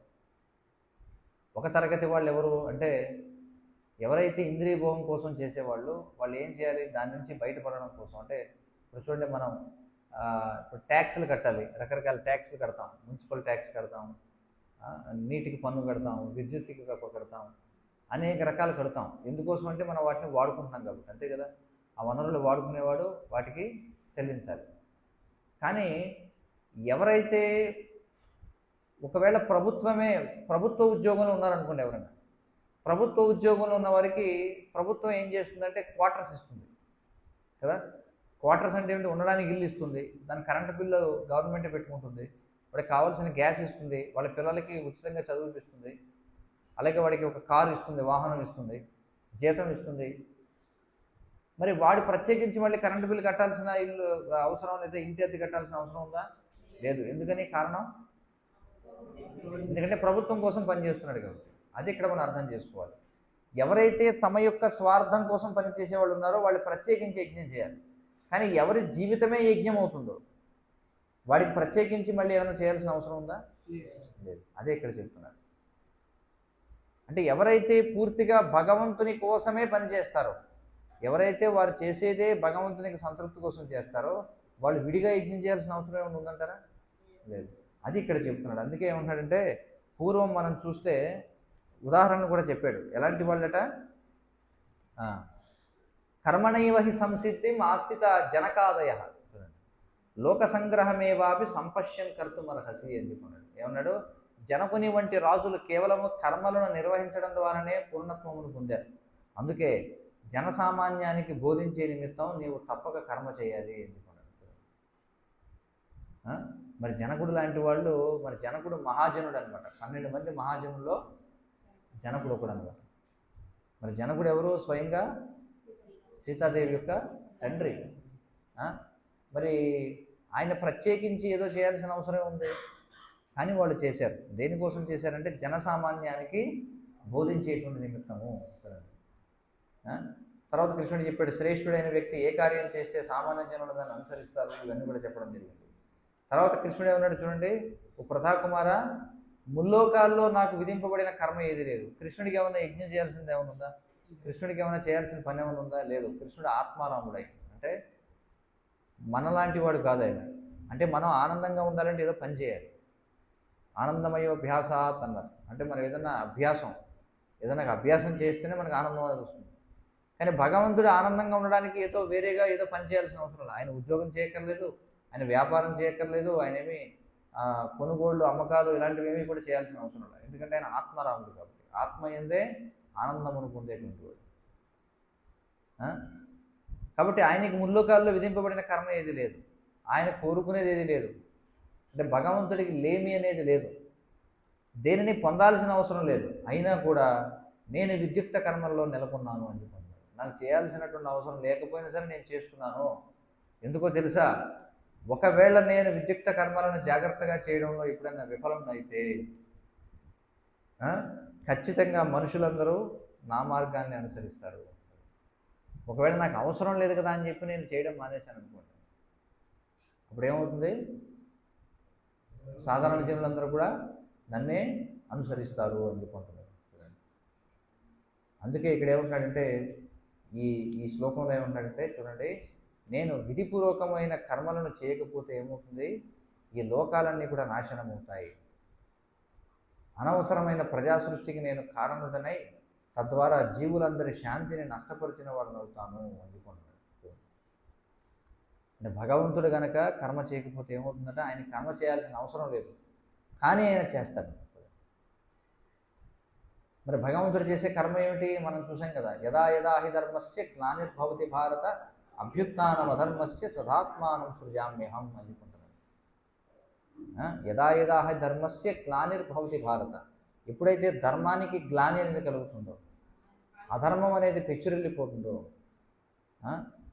అప్పుడు దేనికోసం వస్తానంటున్నాడు, యదా యదా హి ధర్మస్య గ్లానిర్భవతి భారత అభ్యుత్థానం అధర్మస్య తదాత్మానం సృజామ్యహం, నన్ను నేను అప్పుడు సృష్టించుకుంటాను, అప్పుడు నేను అవతరిస్తాను అని అనుకుంటున్నాడు. అంటే భగవంతుడు రావాల్సిన అవసరం లేదు, కానీ ఆయన వస్తున్నాడు. ఎందుకోసం వస్తున్నాడు, మనందరినీ కూడా ఉద్ధరించడం కోసం అని అనుకుంటున్నాడు. అదే ఇక్కడ వరకు చెప్తున్నారు ఈ శ్లోకంలో. ఏమన్నారంటే, ఒకవేళ భగవంతుడు రాకపోతే ఏమవుతుందట అంటే అనవసరమైన ప్రజా సృష్టికి కారణులు అవుతారట. అనవసరమైనటువంటి ప్రజా సృష్టి అంటే ఎవరు, వారినే వర్ణ సంకరం అని చెప్పంటారు. అంటే సమాజం యొక్క శాంతికి భంగం వాటిల్లేలా చేసేవారిని వర్ణ సంకరము అని అంటారు. అంటే ఏమిటి, అనవసరమైనటువంటి జనబాహుల్యం అనమాట. అనవసరమైన జనబాహుల్యం అంటే ఏమిటి, ఊరికే భూమికి భారం అన్నమాట. అంటే వాళ్ళ ఉపయోగం లేదు ఏమీ కూడా. అవాంఛిత సంతానము అని చెప్పంటారు. అవాంఛిత సంతానం అంటే ఇప్పుడు మనకి వేదశాస్త్రాల్లో మరి గర్భాధానము అనేటువంటిది ఉందన్నమాట. అంటే స్త్రీ పురుషులు వాళ్ళు ధర్మబద్ధంగా కలవాలి. అంటే వారికి వివాహం అనేటువంటి ఒక సంస్కారం ఉంది. వారు సత్సంతానాన్ని ఉత్పన్నం చేయడం కోసమే భార్యాభర్తలు కలవాలి. అది కూడా ఒక సంస్కారం, ఒక యజ్ఞముగా చెప్పబడింది అన్నమాట. ఇప్పుడు ఇది యజ్ఞముగా చెప్పబడిందంటే అంటే భగవంతుని యొక్క సేవ చేయడం కోసం, భగవంతుని యొక్క భక్తులు అవ్వడం కోసం పవిత్రమైనటువంటి చైతన్యంతో భార్యాభర్తలు ఒక జీవిని ఈ భూమిపైకి తీసుకురావడానికి వారు చేసేటువంటి కార్యం ఏదైతే ఉందో దాన్ని గర్భాధాన సంస్కారము అని అంటారు. ఎందుకంటే ఎంతోమంది జీవులు వాళ్ళు వేచి చూస్తూ ఉంటారన్నమాట. అంటే పుట్టడానికి అవకాశం కోసం, పవిత్రులైనటువంటి వాళ్ళ యొక్క కుటుంబాల్లో పుట్టడం కోసం చాలామంది వేచి చూస్తూ ఉంటారు. అలాంటి వారికి మరి ఈ భూమిపై పుట్టేటువంటి అవకాశం ఇవ్వడం కూడా భగవత్ సేవగా పరిగణించబడుతుంది. అలా కాకుండా అంటే సత్సంతానాన్ని ఉత్పన్నం చేయడం కోసం కాకుండా, ఒకవేళ ధర్మబద్ధంగా వివాహమైనటువంటి భార్యాభర్తలు కూడా వారు కేవలం ఏదో మైథున సుఖం కోసం, ఈ సంభోగ సుఖం కోసం వారు కలిసినట్లయితే తత్ఫలితంగా పుట్టేటువంటి సంతానం ఏదైతే ఉందో దాన్నే ఏమంటారంటే వర్ణ సంకర సంతానము అని చెప్పుకుంటారు. అంటే అవాంఛిత సంతానం అంటే అన్ప్లాన్డ్ పాపులేషన్. అంటే వారు పుట్టాలని కోరుకోలే తల్లిదండ్రులు, వారు వేరే ఏదో కార్యం చేస్తే వీళ్ళు అనుకోకుండా పుట్టారు. దాన్ని ఏమంటారు, అవాంఛిత సంతానము అని చెప్పుకుంటారు. అంటే వారు ఇంద్రియ భోగం కోసం కలిశారు, కానీ తత్ఫలితంగా ఏమైంది, ఏమవుతుంది, సాధారణంగానే ఈ సృష్టిలో ఉన్నటువంటి 84 లక్షల జీవరాశులు స్త్రీ పురుష జాతులు కలిస్తే ఏమవుతుంది, సంతానోత్పత్తి జరుగుతుంది కదా. ఆ విధంగా ఎలాంటి అంటే తల్లిదండ్రులకు కోరిక లేకుండా పుట్టినటువంటి వాళ్ళని అవాంఛిత సంతానం అంటారు. వాళ్ళకి ఎలాంటి సంస్కారాలు ఉండవు అనమాట. వాళ్ళు సమాజానికి భారమైనటువంటి వాళ్ళు. ప్రస్తుతం కలియుగంలో ఉన్నటువంటి పరిస్థితి అదే. ప్రస్తుతం మనకి ఈ భూప్రపంచంపై ఎందుకని మరి ఎక్కడ చూసినా సరే అశాంతి ఇవన్నీ కూడా ఉన్నాయి అంటే మరి పుట్టేటువంటి వాళ్ళందరూ కూడా వారు తల్లిదండ్రులు కోరుకుని వారిని సరైనటువంటి చైతన్యంతో కావాలని పుట్టించట్లా. వాళ్ళు ఇంద్రియ భోగం కోసం వ్యవహరిస్తే తత్ఫలితంగా పుట్టినటువంటి వాళ్ళు అనమాట. ఈ సాంఘిక కలతను నివారించడానికి అందుకే నియమ నిబంధనలనే ఉన్నాయి. ఇలా అనవసరమైన సంతానం పెరగకుండా ఉండడం కోసం కొన్ని నియమ నిబంధనలనే ఉన్నాయి. వాటి ద్వారా ఏమవుతుంది, జనులు జీవితంలో ఆధ్యాత్మిక ప్రగతి కోసం అప్రయత్నంగానే శాంతియుతులు క్రమబద్ధత గలవారు అవుతారు. ఎప్పుడైతే ఈ విధంగా ధర్మబద్ధంగా వాడు చక్కగా ఆలోచించి సరైన చైతన్యంతో పుట్టించినటువంటి పిల్లలు ఎవరైతే ఉంటారో వాళ్ళు శాంతియుతంగా ఉంటారట. శాంతియుతంగా ఉంటారు, అలాగే చాలా డిసిప్లిన్డ్గా ఉంటారంట అలాంటి వాళ్ళు. ఎందుకంటే తల్లిదండ్రులు ఎంతో మంచి శుద్ధమైన చైతన్యంతో భగవంతుని ప్రార్థించి వారు ఈ సంతానానికి జన్మనిచ్చారు కాబట్టి వాళ్ళు ప్రశాంత చిత్తులై ఉంటారు. కానీ ఆ విధంగా చేయకపోతే వాళ్ళు ఎలా ఉంటారంటే అల్లరి చిల్లరగా రెస్ట్లెస్గా ఉంటారన్నమాట. అంటే వాడు అసలు ఏం చెప్పినా వినరన్నమాట. అంటే సాధారణంగా బాల్యంలో ఎవరికైనా సరే అల్లరితనం అనేది ఉంటుంది. కానీ ఈ విధమైనటువంటి అవాంఛిత సంతానం ఎవరైతే ఉంటారో వారు జీవితంలోని ఏ దశలోనూ కూడా క్రమశిక్షణ కలిగి ఉంటారు, జీవితంలోని ఏ దశలోనూ కూడా శాంతియుతంగా ఉంటారు వాళ్ళు. అంటే పూర్తిగా రజస్తమో గుణాల్లో ఉంటారన్నమాట వాళ్ళు. వారిని ఏమంటారంటే అవాంఛిత సంతానము అని చెప్పుకుంటారు. మరి కృష్ణుడు అవతరించినప్పుడు సహజంగానే అలాంటి నియమ నిబంధనలను చక్కగా పాటిస్తూ ఆ ముఖ్యమైన కలాపాల గౌరవాన్ని అవసరాన్ని నిలబెడతారు. మరి కృష్ణుడు స్వయంగా అవతరించినప్పుడు ఆయన కూడా ఈ పద్ధతులను పాటిస్తాడు. ఎందుకని ఈ పద్ధతులను పాటిస్తాడు? లేకపోతే జనమందరూ ఏమంటారు? మనం చూసాం కదా, రామలీలలో ఏం జరిగిందో తెలుసు కదా. రాముడు ఎందుకని సీతాదేవిని అగ్ని పరీక్ష పెట్టాడు చెప్పండి? ఎందుకంటే అందరూ కూడా ఆనాటి కాలం, మరి త్రేతాయుగం, ఇప్పుడు అది 24వ మహాయుగంలో త్రేతాయుగం, ఇప్పుడు 28వ మహాయుగం జరుగుతుంది. ఇప్పటికి రామాయణం జరిగి 1,83,00,000 సంవత్సరాలు అవుతుంది దగ్గర దగ్గర. ఆనాటి సమాజం ఎంతటి పవిత్రంగా ఉండేదంటే మరి అందరూ కూడా రాముడు భయపడ్డాడు అనమాట. లోకనిందకు భయపడ్డాడు ఆయన. ఇన్నాళ్ల పాటు మరొక పరపురుషుడి దగ్గర ఉన్నటువంటి స్త్రీని కట్టుకున్నాడే ఆయన అని అంటారని చెప్పి అగ్ని పరీక్ష చేయించాడు. అంత జాగ్రత్తగా ఉన్నా సరే ఒక రజకుడు ఏమంటాడు? నేను ఏమన్నా రాముడిని అనుకున్నావా? వేరే వాడి దగ్గర ఉన్న స్త్రీని నేను స్వీకరించడానికి అన్నాడు అంతే. చూడండి, ఊరికే అనేసాడు అంతే ఒక మాట, అంతే కదా. చూడండి, రామో విగ్రహవాన్ ధర్మ అని చెప్పున్నారు. ధర్మానికి ఒక రూపాన్ని ఇస్తే అదే రాముడు. అలాంటి రాముడు ఆయన రాత్రి సమయంలో జనం ఏమనుకుంటున్నారు ఏమిటి? ఎందుకంటే అది రాజు యొక్క బాధ్యత అనమాట. ఎలా ఉందో పరిస్థితి చూడడానికి ఆయన మారు వేషంలో తిరుగుతూ ఉంటారు. ఎక్కడో ఒక ఇంట్లో గొడవ జరుగుతుంది. గొడవ జరుగుతూ వాడు ఏమన్నాడు భార్యని, నేను ఏలను, నువ్వు వెళ్ళిపోవు అవతలకి, నేనేమన్నా రాముడిని అనుకున్నావేంటి? పరపురుషుడి దగ్గర ఉండి వచ్చిన వాటిని తీసుకోవడానికి అని చెప్పుకున్నాడు. వెంటనే రాముడు ఏం చేశాడు? ఆయన మళ్ళీ లోకనిందకు భయపడి ఆయన విడిచిపెట్టడం జరిగింది. మనం చూసాం. అందుకే కృష్ణుడు స్వయంగా ఆయన వచ్చినప్పుడు ఆయన చాలా జాగ్రత్తగా ఏం చేశాడు? ఈ యొక్క నియమ నిబంధనలన్నింటినీ కూడా, ఎందుకంటే అందరూ కూడా మళ్ళీ ఆయన అనుసరిస్తారని చెప్పి చూడండి ఇక్కడ. అందుకే అనుకరణ అనుసరణ రెండు ఉన్నాయి. మనం గొప్పవారిని అనుకరించాలా అనుసరించాలా? అనుసరించాలి. మరి అనుకరణ అంటే ఏమిటి అర్థం? వాళ్ళు ఎలా చేశారో అలాగే చేయడానికి ప్రయత్నిస్తే దాన్ని అనుకరణ అంటారు. కానీ వారు చేసిన దానిలోని సారాంశాన్ని గ్రహించి మనం జీవితంలో ఉపయోగించుకుంటే దాన్ని అనుసరణ అని చెప్పుకుంటారు. చూడండి, భాగవతం చెప్తుంది తేజీయసాం న దోషాయ అని చెప్పుకున్నారు. అంటే మరి మహానుభావులైనటువంటి వాళ్ళు ఎవరైతే ఉన్నారో వారికి దోషాలు అంటుకోవన్నమాట. వారికి దోషాలు అంటుకో. ఉదాహరణకి శివుడు, ఆయన ఏం చేశాడు? ఆయన క్షీరసాగర మదనం జరిగినప్పుడు ఏమైంది? ఏదైతే గరళం పుట్టిందో, విషం పుట్టిందో, హాలాహలం, దాన్ని ఆయన సేవించాడు. ఆయన సేవించినటువంటి హాలాహలం ఆయన ఏమన్నా ప్రభావితం చేసిందా? చేయలేదు.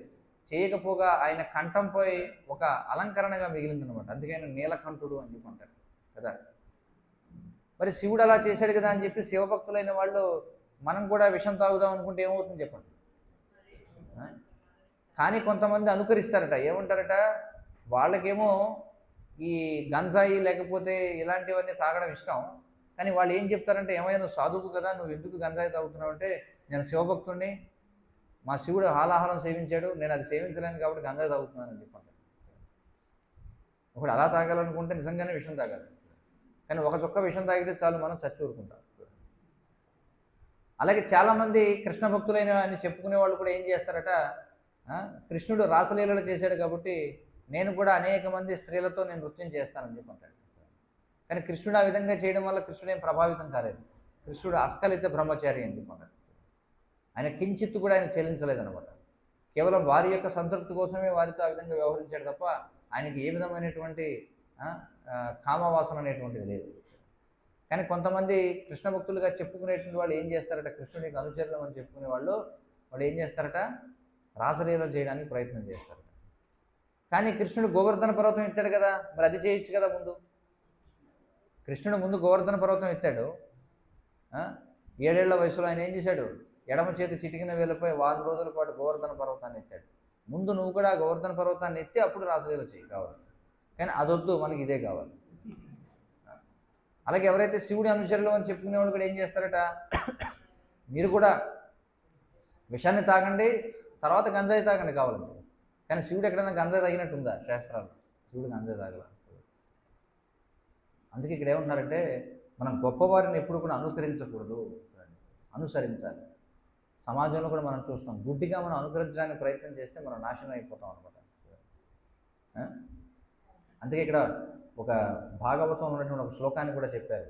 నైతత్ సమాచరే జ్ఞాతు మనసాపి హ్యనీశ్వర వినశ్యత్యాచరన్ మౌఢ్యాద్యథా రుద్రోక్తిజం విషం ఈశ్వరాణం వచః సత్యం తథైవ చరితం క్వచిత్ తేషాం యత్ స్వవచోయుక్తం బుద్ధిమాన్ తత్ సమాచరేత్ అని చెప్పన్నారు. మనిషి కేవలం ఏం చేయాలి? భగవంతుడి ఆదేశాలను అనుసరించాలి. అందుకే మనకి శాస్త్రాలు ఏం చెప్తున్నాయంటే, మనం కృష్ణుణ్ణి పూజించాలి, రాముణ్ణి అనుసరించాలి అని చెప్పన్నారు. రాముడిగా ఒక సాధారణమైనటువంటి మనిషి ఏ విధంగా వ్యవహరించాలో భగవంతుడు మనకు చూపించాడు రాముడిగా వచ్చి. కానీ కృష్ణుడిగా వచ్చినప్పుడు ఆయన ఉపదేశాలు మాత్రమే మనం స్వీకరించాలి. కృష్ణుడు ఇచ్చినటువంటి భగవద్గీత ఉపదేశాన్ని స్వీకరించాలి, రామాయణంలో రాముని అనుసరించాలి మనం. అంతేగాని కృష్ణుడిని అనుసరించడానికి ప్రయత్నం చేసామనుకోండి, మనం చాలా కష్టం అనమాట. అర్థమవుతుంది కదా? అది ఇక్కడ చెప్తున్నారు. వారి ఉపదేశాలు మనకి సర్వశుభదాయకాలు. కాబట్టి కృష్ణుడు మనకి ఏం చెప్తున్నాడు? మనల్ని ఎలా ఉండమని చెప్తున్నాడు, అదే భగవద్గీత. కానీ చాలామంది ఏం చేస్తారు? భగవద్గీతని అధ్యయనం చేయకుండా, భగవద్గీత చదవకుండా, భగవద్గీత అర్థం చేసుకోకుండా నేరుగా నేను కృష్ణుడు ఎలా చేశాడో అలాగే చేస్తానంటాడు. అది కాదు చేయాల్సి. ఆయన ఏం చేయగలడో మనకి చేసి చూపించాడు. ఆయన ఏం చేయగలడో మనకి చేసి చూపించాడు. మనం ఏం చేయాలో మనకి చెప్పి వెళ్ళాడు. అదే భగవద్గీత. కాబట్టి ఈశ్వరుల స్థితిని, అంటే సర్వోన్నతులుగా సూర్యచంద్రుల గమనాన్ని నిజంగా నియంత్రించగలిగిన వారి స్థితిని మనం సర్వదా గుర్తించాలి. వాళ్ళు ఎంత శక్తిమంతులు అనేది మనం మర్చిపోకూడదు అనమాట. అలాంటి శక్తి లేకుండా మరి మనం వారిని అనుకరించకూడదు. ఇక్కడ ఈ ఉదాహరణలన్నీ కూడా మనకి చెప్పడం జరిగింది. అందుకే మనం ఏం చేయకూడదంటే, ఎప్పుడు కూడా శక్తిమంతులైన వారిని అనుకరించడం కంటే వారి ఉపదేశాలను అనుసరించడం ఉత్తమం. అంతేకాకుండా యోగ్యత లేకుండా వారి స్థానాలను ఆక్రమించే యత్నం కూడా మనం చేయకూడదు. డిజర్వ్ అండ్ డిజైర్ అని ఇంగ్లీష్లో ఒక సామెత చెప్తారు. డిజర్వ్ అంటే ముందు నువ్వు దానికి నోచుకోవాలి, తర్వాత కోరుకోవాలి. అంటే ముందు యోగ్యత సంపాదించాలి, తర్వాత కోరుకోవాలన్నమాట. అంతేగాని మనకి యోగ్యత లేకుండా మనం కోరుకున్నాం అనుకోండి, అంటే మనకి అర్హత లేకుండా మనం అర్హత లేనివి మనం కోరుకుంటే ప్రయోజనం ఉంటుందా? ఉండదు. అందుకే ముందు అర్హత సాధించాలి, తర్వాత అప్పుడు మనం కోరుకోవాలి. భగవత్ శక్తి లేనంటే భగవత్ అవతారాలు కూడా చాలా ఉన్నాయి. చాలామంది ఈ రోజుల్లో మరి మన సమాజంలో మనం చూస్తున్నాం. అనేక రకాల బాబాలు, సాయి బాబా, ఆ బాబా, ఈ బాబా, రకరకాల బాబాలు మనం చూస్తే వారెవరికి కూడా భగవత్ శక్తి లేదు, భగవంతుడికి ఉండేటంతటి శక్తి లేదు. కానీ వాళ్ళు భగవత్ అవతారాలుగా చాలామంది ఉంటున్నారు అని చెప్తున్నారు. అందుచేత ఈ శ్లోకంలో మనం చెప్పేది ఏమిటంటే, ఇక్కడ భక్తి అంటే కర్మయోగము అంటే ఏమీ చేయకుండా ఉండడం కాదు, ప్రతిదీ కూడా భగవంతుని యొక్క సంతృప్తి కోసం చేయడం. మరి భగవంతు సంతృప్తి కోసం చేస్తే మా పరిస్థితి ఏమిటండి నేను ఎవరైనా అడిగారు అనుకోండి, అది అడగకూడనటువంటి ప్రశ్న. ఎప్పుడైతే నువ్వు భగవంతుడి సంతృప్తి కోసం పని చేస్తావు, అప్పుడు నువ్వు కూడా సంతృప్తి చెందుతావు. ఎందుకంటే నువ్వు భగవంతుడి యొక్క అంశవు కాబట్టి. అంతేనే కదా? ఇది ఎలాంటిదంటే, అదేమిటండి, కడుపులో ఆహారం వేస్తే నా కాలు పరిస్థితి ఏమిటి, చెవు పరిస్థితి ఏమిటి అని అడిగాడు అనుకోండి, అది అర్థం లేని ప్రశ్న. ఎందుకని?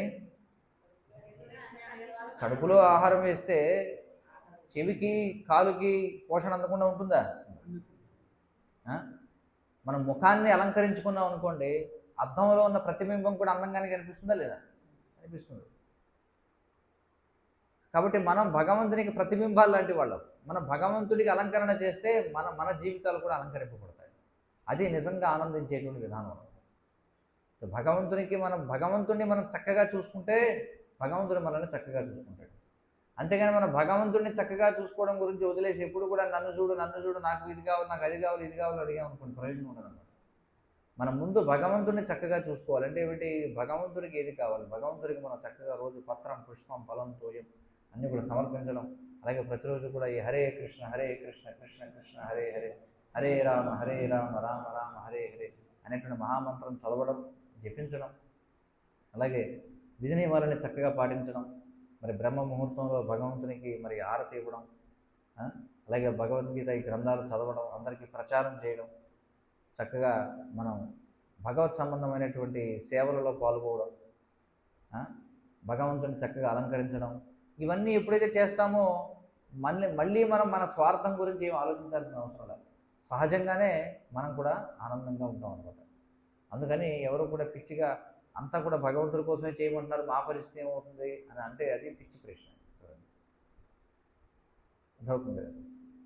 అందుకే మనం ఏం చేయాలి అంటే ఎప్పుడు కూడా భగవంతుడు ఇచ్చినటువంటి ఉపదేశాలను మనం తెలుసుకొని మనం భగవంతుని సంతృప్తిపరచడానికి ప్రయత్నం చేస్తే అప్పుడు మనం కూడా సంతృప్తిగానే ఉంటాం. అదే కృష్ణ చైతన్యము అంటే. హరే కృష్ణ.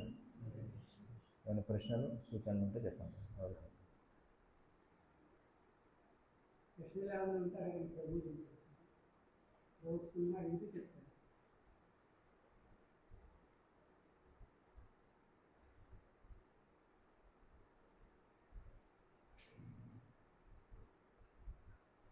ప్రశ్నలు ఉన్నాయి ఎవరికైనా? బయట ఎవరికోళ్ళు హెల్ప్ చేస్తూ ఉంటాం కదా, దారిలో ఎవరైనా కనపడతా ఉంటారు, లేదంటే ఏదైనా జంతువులకి ఏదో ఒకటి పెడతా ఉంటాం. అలా పెట్టిన తర్వాత అలా సర్వీస్ చేస్తే భగవంతుడికే సేవ చేశాం కదా, సరిపోయిందని అనుకుంటాం. దాని గురించి ఒకసారి చెప్పండి. అలా ఒకటే అవుతుందా భగవంతుడికి దాంట్లో ఒకటే అవుతుంది? లేదు. ఇప్పుడు ఎలాంటిదంటే మనం సేవ సరైనటువంటి చోటను చేయాలి. ఆకలేసినప్పుడు మనకి ఆహారం పెట్టారు ఎవరో, ఒక పళ్ళెంలోనో లేకపోతే ఒక ఆకులోనో ఆకలేస్తుంది. ఆకలేసినప్పుడు మన ఊరికి చెయ్యి దాని మీద అన్నం మీద పెట్టి కూర్చుంటే సంతృప్తి కలుగుతుందా? మనకి లేదు. దాన్ని ఏం చేయాలి? మనం సరైనటువంటి ప్రదేశంలో వేయాలి. జీవులందరూ కూడా భగవంతునికి అంశలే.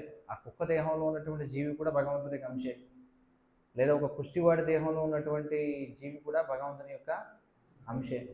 మనము భగవంతుని అంశే, అందరూ కూడా భగవంతుని అంశలే. కానీ మనం విడివిడిగా ఈ అంశాలన్నింటినీ మనం సేవించుకుంటూ వెళ్ళాలనుకుంటే అది ఎప్పటికీ సాధ్యం కాదు. ఎలాంటిదంటే ఒక చెట్టు ఉందనుకోండి, ఆ చెట్టు యొక్క ప్రతి ఆకుని తడిగుడ్డ పెట్టి తుడిచాం, ప్రతి కొమ్మని నీళ్ళలో ముంచుతున్నాం, ప్రతి పిందెని ప్రతి ఆకుని కూడా తడుపుతున్నాం. దానివల్ల ప్రయోజనం ఉంటుందా? లేకపోతే చెట్టు వేరుకు నీళ్లు పోస్తే ప్రయోజనం ఉంటుందా? చెట్టు వేరుకు నీళ్లు పోస్తే ప్రయోజనం ఉంటుంది. అలాగే మన దేహంలో మనం ఆకలిగా ఉన్నప్పుడు మనం ఏం చేయాలి? ఉదరానికి సేవ చేస్తే సహజంగానే మొత్తం అన్నిటికీ కూడా చేస్తుంది. కాబట్టి మనం ప్రత్యేకించి రోడ్డు మీదకి వెళ్ళి ఎవరన్నా ఉంటే వాళ్ళకి నేను సేవ చేస్తానని అవసరం లేదు. మనం చేయాల్సింది ఏమిటంటే నామ సంకీర్తనం చేయండి, అలాగే అందరికీ భగవంతుడి ప్రసాదం పంచండి. తేడా ఏమిటంటే ఇప్పుడు ఎవరైనా ఆకలిగా ఉన్నాడు ఒక వ్యక్తి, అతనికి వెళ్ళి మీరు ఏదో ఒక టిఫిన్ పొట్లం ఏదో కట్టేసి లేకపోతే భోజనం పొట్లం ఏదో కట్టించారు, వాడు తింటాడు, మళ్ళీ రేపు ఉదయాన్నే మళ్ళీ మల విసర్జన అయిపోతుంది, మళ్ళీ ఆకలిలాగే ఉంటుంది. కానీ భగవత్ ప్రసాదం పెట్టడం వల్ల ఏమవుతుంది? ఎందుకంటే చూడండి, గృహస్థుని యొక్క బాధ్యత ముఖ్యంగా శాస్త్రాలు చెప్తున్నాయి, కుటుంబ జీవనాన్ని గడుపుతున్న ప్రతి వ్యక్తి కూడా తాను ఆహారాన్ని తినడానికి ముందు అతడు ఎవరన్నా ఉన్నారా చుట్టుపక్కల ఆకలిగా అనేది చూసుకోవాలట. శాస్త్రాలు చెప్తున్నాయి ఖచ్చితంగా జీవులకు వీటన్నిటికీ కూడా గృహస్థుడు ఆహారాన్ని పెట్టాలి. కానీ దేన్ని పెట్టాలంటే భగవత్ ప్రసాదాన్ని పెట్టాలి. ఆకలిగా ఉన్నప్పుడు భగవత్ ప్రసాదం తినడానికి హోటల్లో తినడానికి ఏమిటి తేడా చెప్పండి? అది రెండు తినడమే కదా అనొచ్చు. ఏమవుతుంది? సాధారణమైనటువంటి పదార్థం తిన్నాం అనుకోండి, హోటల్లో తింటే ఆ వండినవాడి యొక్క చైతన్యం తిన్నవాడికి వస్తుంది. వండినవాడు ఎప్పుడు ఏమని ఆలోచిస్తాడు? ఇప్పటికే 10 సార్లు వాడేసిన నూనె వాడేసి ఏదో ఒక రకంగా మనం వ్యాపారం చేద్దామని వాడు చూస్తాడు. వాడికి ఏమి హోటల్కి వచ్చేవాళ్ళ మీద ఏమి ప్రేమ ఉండదు. అన్నంలో సున్నం కలుపుతాడు, లేకపోతే కారంలో ఇటుక పొడి కలుపుతాడు, లేకపోతే ఇంకో దాంట్లో ఇంకోటి ఏదో కలుపుతాడు. వాడు ఎప్పుడు కూడా వ్యాపార బుద్ధే. వాడు ఎప్పుడు కూడా వాడి యొక్క మనసంతా కూడా ఎప్పుడు అలజడితో ఆందోళనతో ఉంటుంది.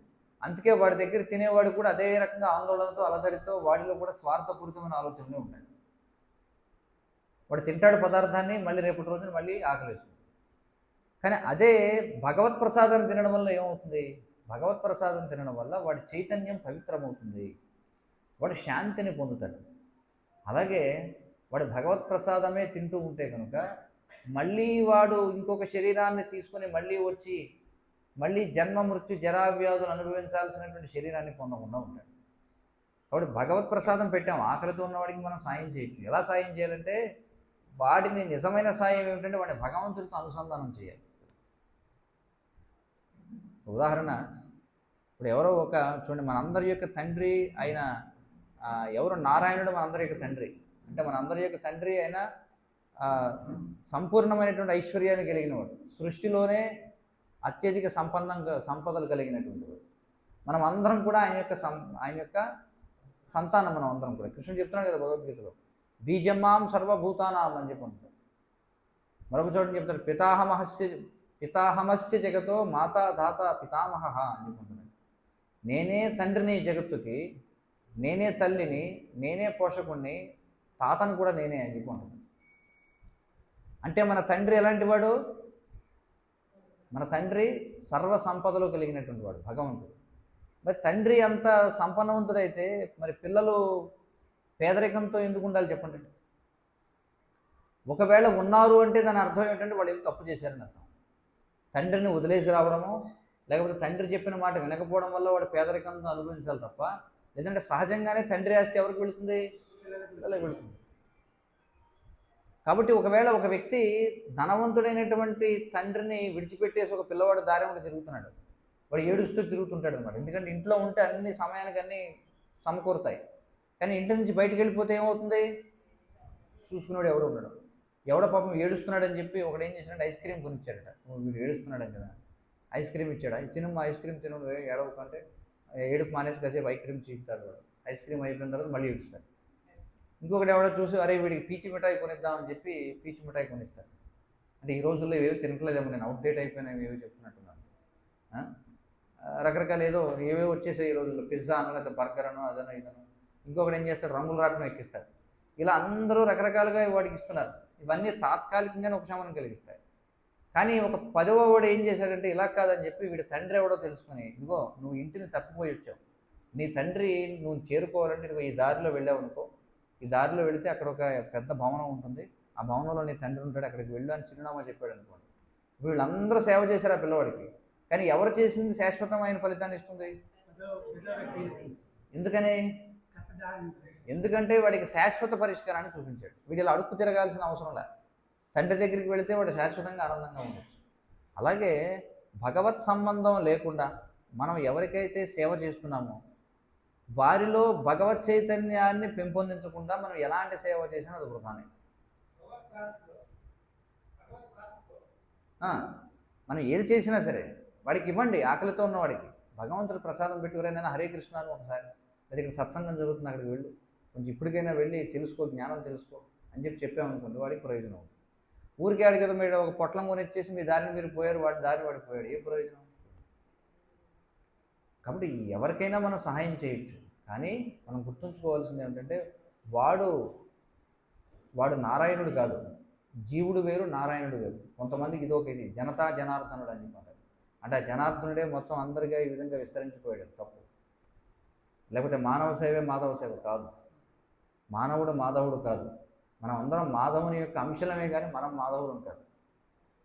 మాధవుడికి సేవ చేస్తే మానవుడికి సేవ చేసినట్టు అవుతుంది, కానీ మానవుడికి సేవ చేస్తే మాధవుడికి సేవ చేసినట్టు కాదు. ఎలాగండి అంటే ఉదరానికి ఆహారం వేస్తేనే కాలికి వెలికి సేవ చేసినట్టు. అంతేగాని ఆకలిగా ఉంది అని ఏడుస్తుంటే వాడి చేయి దగ్గర తీసుకెళ్ళి మనం పులుసులో చేపెట్టే అనుకోండి, ఇలాగే కాసేపు 5 నిమిషాల నుంచి నీకు ఆకలి తీరుతుందంటే తీరుతుందా? లేదు. కాసేపు ఏదో వాసన వస్తుంది కాబట్టి తీరితే చేయవచ్చు కాసేపు, కానీ కాసేపుడికి మళ్ళీ ఆకలి. అందుచేత మనం తెలుసుకోవాలి ఏ విధంగా మనం సేవ చేయాలి. అర్థమవుతుంది కదా? ఎవరికైనా సేవ చేయొచ్చు, కానీ మనం చేసేటువంటి సేవ వాడికి భగవంతునితో సంబంధాన్ని ఏర్పరిచేదిగా ఉండాలి. అలాంటిదైతే మనం ఏ సేవైనా చేయొచ్చు. అలాంటిది కాదనుకోండి, అది శ్రమయేవహి కేవలం అనుకుంటారు.